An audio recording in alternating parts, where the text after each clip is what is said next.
দেশবাসী যারা এসেছেন, যারা আসেননি, তাদের অল্প কিছুদিনের মধ্যেই সে পৌঁছে যাবেন। আমরা এই মুহূর্তে আমাদের কোরআন থেকে তেলাওয়াত করবেন শেখ আসলাম।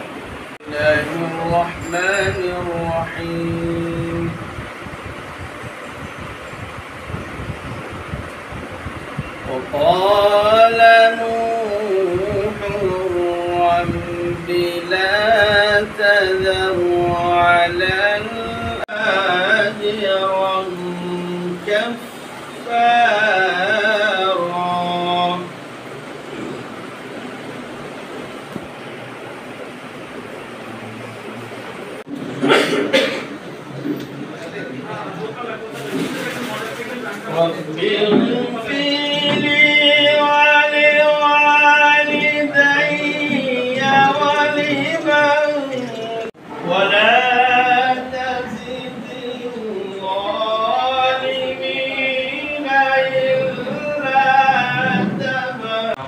পরিশ্রম করে দক্ষিণখানে এই আমাদের ঢাকা উত্তর জোন কমিটির জন্য সক্রিয় দিন রাত পরিশ্রম করে এই অফিসটির জন্য সুন্দর করে ডেকোরেট করেছেন। আমাদের আগমন শুভেচ্ছা স্বাগতম, জিয়া ভাইয়ের আগমন শুভেচ্ছা স্বাগতম, জিয়া ভাইয়ের আগমন শুভেচ্ছা স্বাগতম।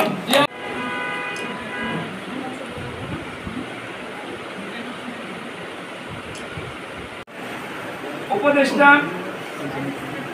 জনাব Abdul Wahab Liton,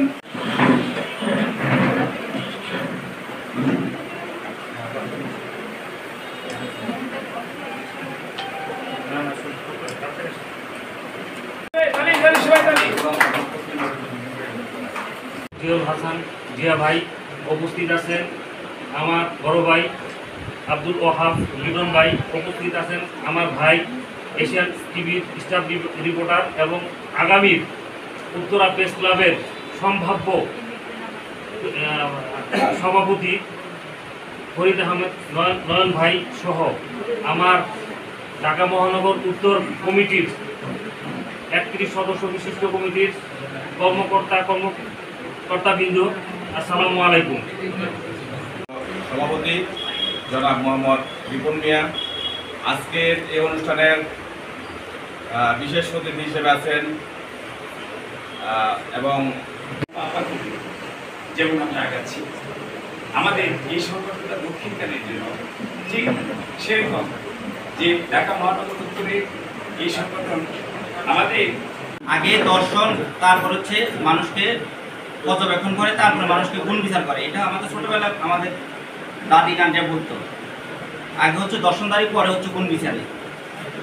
human rights monitoring corporation নামটি আমার পছন্দ হয়েছে। আজকে অনুষ্ঠানে উপস্থিত জিয়াউল হাসান ভাই, তিনি হচ্ছেন আসলে ডাইরেক্টর ইনভেস্টিগেশন, এবং আমাদের আরেকজন উপদেষ্টা আছেন আব্দুল ওয়াহাব ভাই লিটন। আমার পাশে বসা আছেন আমাদের এই প্রতিষ্ঠানের ঢাকা মহানগর উত্তরের সভাপতি রিপন ভাই এবং সাধারণ সম্পাদক এইচ.এম. জহিরুল ইসলাম আব্বাস ভাই সহ আমার সামনে যারা বসা আছেন আমার সাংবাদিক ভাইরা এবং আব্বাস ভাই আমারও তিনি খুব কাছের মানুষ।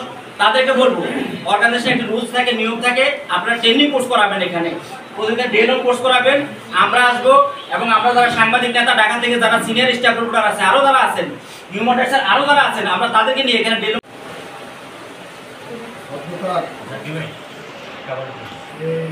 হিউম্যান রাইটস মনিটরিং অর্গানাইজেশনের কর্তৃক আয়োজিত দুদিন অনুষ্ঠানের সম্মানিত সভাপতি ও মঞ্চ নির্দিষ্ট আমাদের সবাই শান্তিও সবাই ডিসি কিন্তু আমি আসলে আজকে এই অনুষ্ঠান শুরুর আগে যেহেতু এই প্ল্যাটফর্ম দুইজন সাংবাদিক তারাই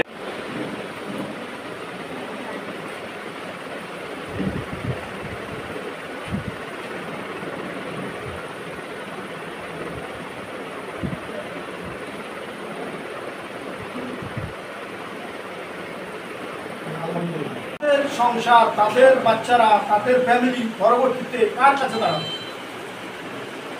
আজকে এটা আপনাদেরও কারো হতে পারে। তাই সকল তাও মিথ্যা কথা।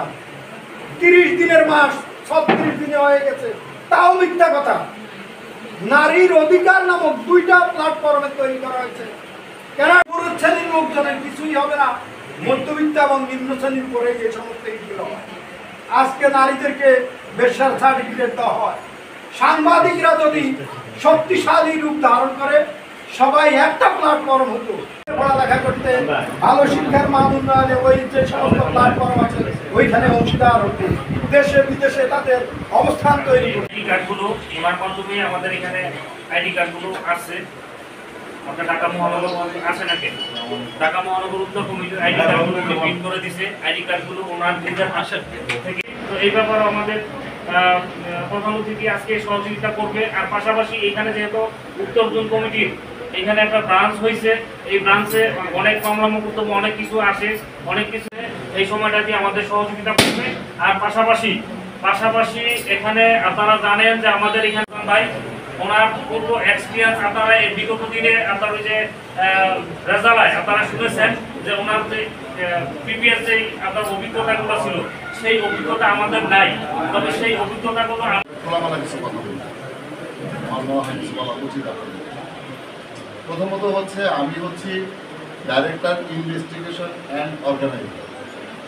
মানে হচ্ছে আমি হচ্ছে সমগ্র বাংলাদেশে যত ব্রাঞ্চ আছে, শাখা আছে, আমার 200 ব্রাঞ্চ আছে আমার সারা বাংলাদেশে। এই 200 শাখার দায়িত্ব হচ্ছে আমার অভিজ্ঞতা হচ্ছে। আমাদের বর্তমানে 2জনের মধ্যে আমি আছি, আমার মহাসচিব আছে, আর আরেকজন হচ্ছে সিও অ্যাডভোকেট মাহমুদ আখতার। আমাদের এই ট্রাস্টি বোর্ডের মধ্যে মানবাধিকারটা খুব ভালো বুঝে, সেটা হচ্ছে অ্যাডভোকেট মাহমুদ আখতার এবং জুনিয়র ইনভেস্টিগেশন অফিসার হিসেবে জয়েন করি। আমি তখন ওই বাস্তবায়ন সংস্থা থাকা অবস্থায় আপনাদের দোয়ায় আমি 64টা জেলাতে যেতে সক্ষম হই। প্রত্যেক বৃহস্পতিবার ঢাকার বাইরে এবং রবিবার হিসাবে অফিস করতাম। এখন এই যে সোর্সগুলো কিসের ভিত্তিতে আমি ইনভেস্টিগেশন করি, এটা হচ্ছে পত্রিকা, বিভিন্ন যে সাংবাদিকদের যে পত্রিকাগুলো ইউজ করতো, মানুষের অধিকার নিয়ে যেগুলো ভর হইত, গণ্যমান্য ব্যক্তিরা ছিল, অনেক গণ্যমান্য প্রফেসর, বিশ্ববিদ্যালয়ের প্রফেসর, আরও গণ্যমান্য ছিল। ওনাদের মধ্যে একজন একটা বক্তব্য দিয়েছিল নয়নের কথার সাথে আজকে মিল পেল।